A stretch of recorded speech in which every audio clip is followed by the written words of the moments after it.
The Chinese economy is crashing.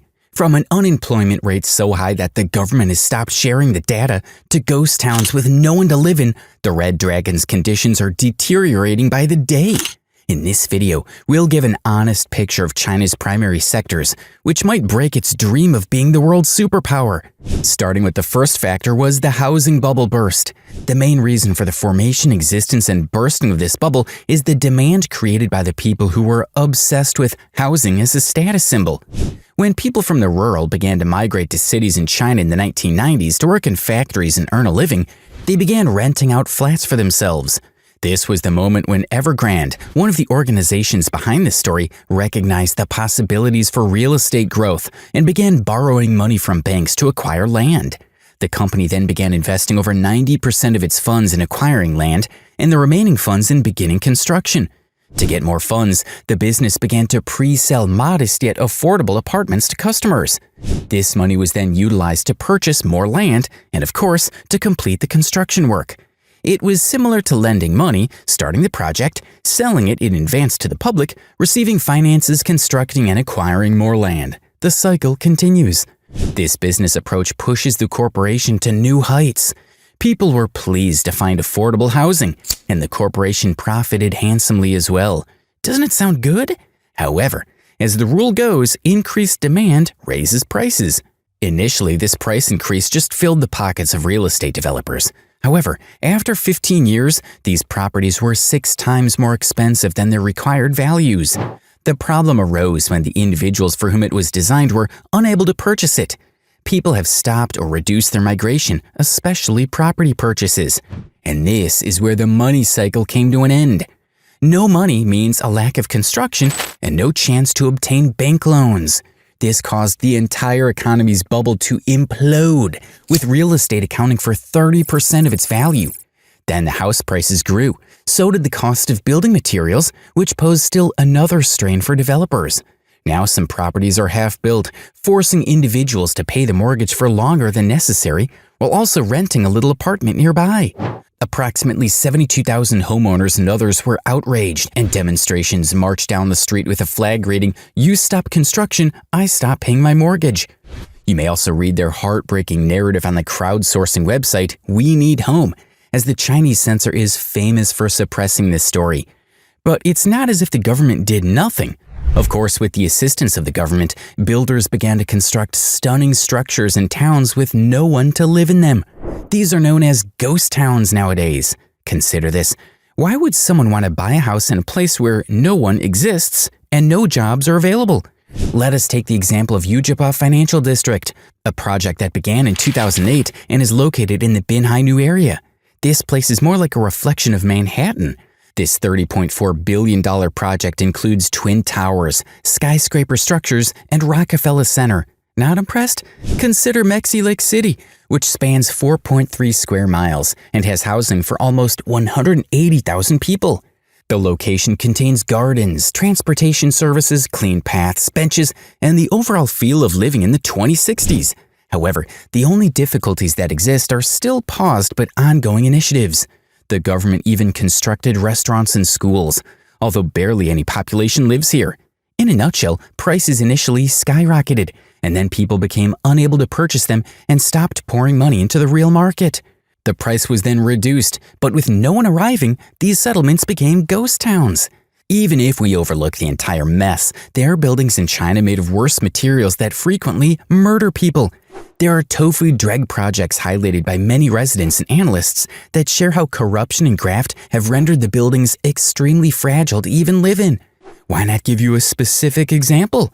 In 2022, a 9-story skyscraper collapsed in central China, killing more than 54 people.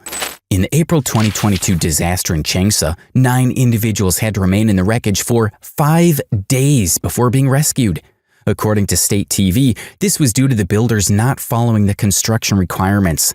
The building, which was supposed to be just 5 stories long, expanded to 6 stories and collapsed due to the extra weight. In fact, on July 25, 2023, a roof fell in the school's gymnasium, killing children beneath it. If you think this is strange, consider this. A student who died in the accident left his mother crying to see her son for the last time. According to the report, the Chinese authorities refused to listen to her appeal and simply sought to silence her. Next, Li Jinxi, a 14-year-old girl, stood near where the rubble was being removed, hoping to see her old friend Li and Ran for the last time. Her wish, however, went unfulfilled.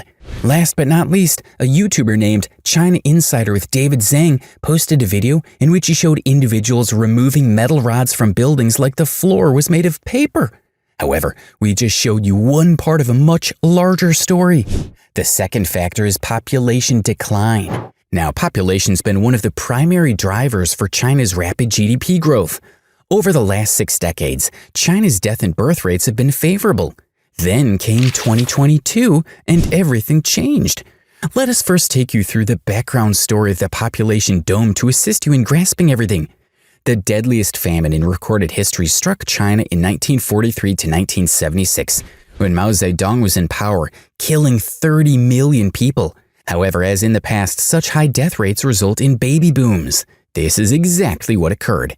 At one point, Chinese people began having 6 children. And later, because there were more mouths to feed and an economy that had recently recovered from famine, the government began implementing plans. Initially, there was a system that said later marriage, longer birth intervals, and fewer births.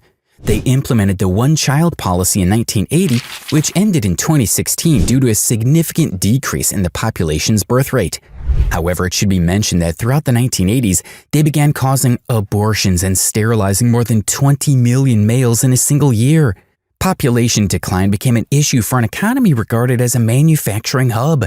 Then came the 3-child policy in 2021, which was then changed to how many you want after some time. But now the tables have already been turned. People are not interested in having babies, even though the government provides prolonged periods of material leave, kindergarten subsidiaries, and other benefits. The expense of living in the country is so costly that people can hardly help themselves, let alone bring a new life into the world. It is predicted that by the end of this century, the country would halve its current population. Looking at this number as well, the country appears to be in an extremely dangerous position. And now for the third factor, the banking sector. Let me tell you about Bosho Bank, which forced the Chinese government to inject $125 billion after the financial catastrophe. This was done to keep the country from experiencing the domino effect. Beginning in Mongolia, this bank expanded its operations to areas such as Beijing. It began paying investors a sizable sum of interest, bringing them significant funds. Of course, running through a very heavy risk, this bank was continuously on edge. The same money was utilized to give birth to a massive empire by providing loans to hundreds. Then came the end of the golden age and the beginning of a horror story. Tomorrow Group, one of the bank's leaders, began investing in it. Now, for a bit of background, the bank was fairly famous up to this time and even pioneered online banking in the country. Returning to the Tomorrow Group, it's begun investing in the bank through indirect sources and significant stock holdings, gradually exceeding the government's 20% limit. The researchers were quick to notice how shiny this growing bank was, and their suspicions were right. With its immersively fascinating offerings, the bank increased its assets to 576 billion yuan in 2016. However, after some time, the bank departed the Tomorrow Group and immediately saw its demise, leaving the Chinese banking structure with a large void to fill. The thorough analysis revealed how the Tomorrow Group obtained 40% of the bank's assets through fraudulent connections. Even if the People's Bank of China sought to intervene at the last minute, the economic damage was immense. It was so harsh that people, particularly investors, lost faith in investing their money in the small banks again. You can say that its impact was somehow similar to the Lehman Brothers' downfall, which gave nightmares to the American financial system. Its impact was comparable to the collapse of Lehman Brothers, which caused nightmares for the American financial sector. This was only one example of a deception that we presented, but there are others. Let us give you a number to demonstrate the truth.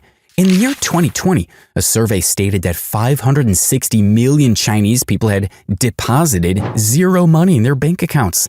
Aside from that, there have been reports of consumers seeing their money disappear from their accounts in an instant. According to asia.nikkei.com, the bank's call center provided them with reasons like, there is no deposit record with the name, mobile phone number, and ID number you've given. And this was yet another genuine face in the Bank of Nanjing, another China's financial institution. Even though the government tried to hop in, the trust of the people on these banks was over. Let's take a moment to discuss the fourth factor, suicide rate in student life. After waking up at 5:25 a.m., the children must spend the entire day attending college until 6 p.m. and then participating in an evening self-study session until 10 p.m. This was merely the tip of the iceberg. Students must now complete homework that might take until midnight. For high school students, the exam takes around 9 hours in a row with a 3-day time interval. And if that sounds like a digestible thing, some headbands check the concentration level of the student every second. These sensory gadgets send an instant report to both parents and teachers about how much time they were distracted. Doesn't it feel like teaching a robot more than a kid? Some cameras track how many times a student yawns or checks their phones during a class period. As a result, every action will be monitored. But why do we tell you this? The suicide rate among students, which was 7% in 2017, has increased by approximately 20% in the last 4 years. The overwhelming pressure to be at the top, as well as to improve the family status, has made the children feel helplessly vulnerable. Students account for half of all people suffering from mental problems in China. As a result, we cannot call a country progressive if it's facing such terrifying confrontations. For the time being, let's focus on the fifth factor, the manufacturing industry. Obviously, with the population decreasing, this will be a big concern in the future days. Aside from that, China is recognized for producing more counterfeit products than any other country, according to redpoints.com. According to this widely respected blog, counterfeit and pirated goods manufactured in China accounted for 75% of the value of counterfeit goods seized by U.S. Customs and Border Protection in 2021. China, which is known for producing low-cost goods, has recently been caught producing fake eggs, milk, red dye, and even gutter oil. There have even been instances of fraudulent baby formula items being sold in China. Imagine how many individuals buy such things with a market value of $15.62 billion in 2023. In April 2004, 50 Chinese newborns died as a result of malnutrition and the consumption of such toxic formula. The article also gathered information on how many products, such as fake duck blood, fake rice noodles, fake wines, tofu, and others, were manufactured and sold to the public by the country. Let us now discuss trading relations, the sixth factor. Not only has China made the United States unhappy by investing in Latin America, but there are thousands of other grounds for their rage. Consider its relationships with Taiwan, the Maldives, Pakistan, and even Japan. However, this is not the end of the narrative. China's connections with its citizens are getting worse. To calm the seas, the administration has ceased publishing information on the unemployment rate. What are your thoughts on China's growth now that we've given an in-depth picture of all its major sectors?